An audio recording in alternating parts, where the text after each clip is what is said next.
Happy Halloween, YouTube. Some of you may have heard from other creators that YouTube's been having issues recommending videos to people who actually want to watch them, from my understanding. And as a niche B-movie and horror channel within the film category here on YouTube, I've been feeling the dip in views pretty hard. Strangely enough, this all started happening right when I got monetized, which had me thinking YouTube stopped pushing my channel because of that, until I heard other creators speaking up about it and realized it was happening to everyone, not just me, after I came back from vacation. So if you could please make sure that your restricted mode is turned off, because that got turned on automatically for some people. Check your subscription feed once in a while instead of relying only on YouTube's homepage. Like, comment, share, because those things really do help the videos, and maybe consider turning notifications on for some smaller creators that you enjoy watching. On top of that, YouTube recently added this new hype feature that is hidden in the comments section only on mobile, where you need to swipe left in order to see it. I've heard it really does help with some of the issues creators have been dealing with lately, but you only get 3 free hypes per week as a viewer, and most people don't even know it exists, because most viewers on YouTube are just viewers of YouTube, not content creators who need to learn all this stuff on their own and then try to explain it to their community in a video. Moving forward, I'm going to focus more on Tubi list videos since they usually perform well. Everyone can watch Tubi because it's free, and I genuinely enjoy making them. I've said it before and I'll say it again. Tubi is a great free alternative to things like Shudder and Screambox when it comes to horror movies, and there's some great B-movie gems in there as well. So let's get to the list. First off, I just wanted to say that I did make a video like this last year where I went over a bunch of Halloween-themed horror movies. So if you're looking for something specifically to watch for Halloween this year, I definitely recommend going back and checking that video out. I also made a part 2 to that video, and now I've put all 3 of these together into a playlist if you want to watch through them in order to find some scary things to watch throughout this spooky Halloween season. Ooh. So let's start this off with a double feature. The Descent is a 2005 horror thriller about a group of girls going cave diving when the entrance to the cave falls in behind them before they realize that they are not alone. Ooh. To me, this movie feels loosely inspired by the true story that James Cameron adapted into the 2011 film Sanctum, which I really enjoyed even though it wasn't a horror movie, but these two movies both share similarities with their story structure and how they get really claustrophobic. It does take some time to get into it, but the gore is pretty good and it gets pretty suspenseful in spots. If you're looking for a good horror movie to put on whenever you have the girls over for a girls' night, I think this one would be a great pick. I really enjoyed the first movie quite a bit, and The Descent 2 continues right after the end of the first one about a rescue team that goes back into the cave to find the missing girls, and was released in 2010. The second one will be leaving Canada soon, but you'll still be able to access it through a VPN. And while it isn't quite as strong as the first one, it's definitely underrated because of that, and is still a fun watch if you've seen the first one.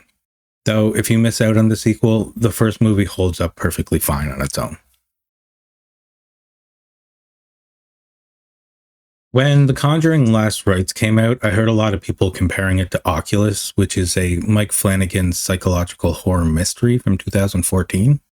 If you liked Mike Flanagan's miniseries on Netflix, like The Haunting of Hill House, The Haunting of Bly Manor, and The Fall of the House of Usher, which were my personal 3 favorites of the 5, and are also great picks to watch for Halloween if you have not seen them yet. But if you have, then Oculus is a must-watch. It tells the story about a brother and sister trying to rebuild their life after a supernatural experience they had when they were children involving a mysterious mirror, leads to the brother being in prison for 11 years, and takes place during 2 different time periods.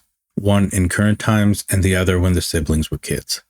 It's more of a creep you out than gross you out type horror movie, but it does have its gory moments. They're just very minor and not the main focus of the film, which is more of a psychological thriller. If you like The Conjuring Last Rites that just came out recently, or Mike Flanagan's other works and have not seen this one yet, then you should definitely add it to your list.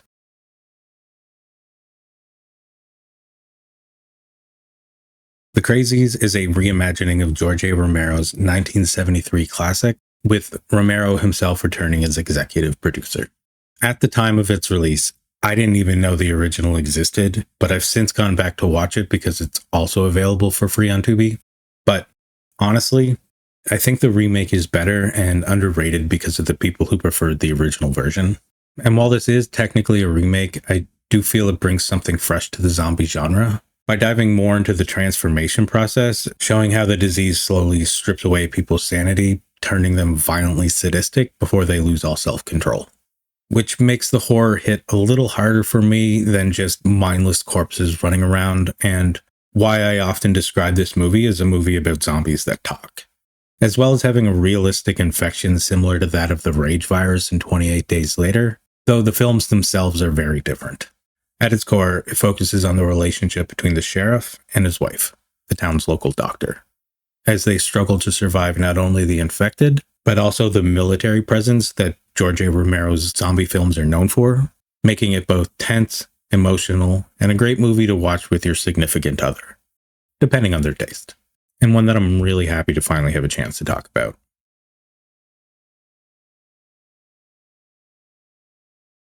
You know I gotta include at least one B movie in this list. And while this next one isn't technically a traditional B movie in the low budget sense, it's definitely a B movie at heart. And the movie that brought us this glorious SHTF meme. So for those that don't already know what this is off that alone, The Cabin in the Woods is a 2011 science fiction horror comedy that parodies the classic Cabin in the Woods setup we've all seen 100 times before. But instead of going with the over-the-top goofy gags style of parody like the Scary Movie franchise, which are also on Tubi if that's your thing, instead it leans into the more smarter, more self-aware style of parody, similar to what Scream did with slashers, except with a twist that leans into the science fiction territory, taking the story into places you probably won't see coming the first time you watch it. The story follows a group of college friends who decide to head out for a weekend getaway at, you guessed it, a remote cabin in the woods. At first, it seems like the setup for every cliché horror flick you've ever seen. But things quickly spiral out of control while unseen forces manipulate events from behind the scenes. What makes Cabin in the Woods so much fun is how well it nails the balance between horror and comedy. You get all the scares and gruesome monsters you'd expect from a horror movie, with a healthy dose of tongue-in-cheek humor that constantly winks at you along the way, making fun of the classic horror tropes as they come along, and flipping your expectations upside down, earning its place as a modern-day cult classic. It's also got tons of different types of monsters in it, making it a perfect pick for Halloween. Though, on that note, it wouldn't feel right to not include at least one Halloween horror movie on this list, since I've included at least one in every part of this series. So for that, I bring to you Scary Stories to Tell in the Dark. It's a 2019 PG-13 horror movie based on the children's book of the same name, which I never read, but from what I've heard from people who are fans of the books, they say it's fun seeing all the monsters from them come to life on screen. It's about a group of friends who, after going trick-or-treating for their last time as kids, find a mysterious book in a haunted house they broke into that starts killing people in mysterious ways. Ooh. It takes place in the late 60s, but feels more like the 70s, which is a nice change of pace from all the movies being based in the 80s that have been coming out lately. And while this movie isn't completely Halloween themed throughout the whole runtime, everything about it starts on Halloween night and the rest is dealing with the aftermath of all of that. There's no gore, but it does have a few gross and disturbing scenes in it with a bit of nightmare fuel along the way, giving it a Goosebumps or a Are You Afraid of the Dark or even a Stranger Things type vibe about it.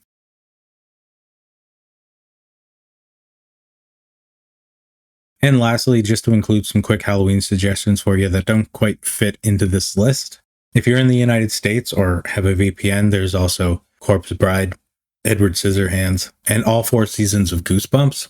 Though I think it's missing some episodes like The Haunted Mask Part 1 and 2, which is the one that I watch for Halloween every year. Though that one is available for free on YouTube. And if you're in Canada, there's also Coraline, Scary Movie 1 through 4, and 4 seasons of the modern Creepshow from 2023. That's going to be it from me.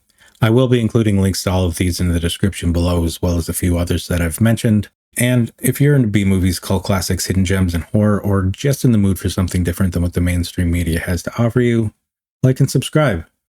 Thanks for watching. Happy Halloween.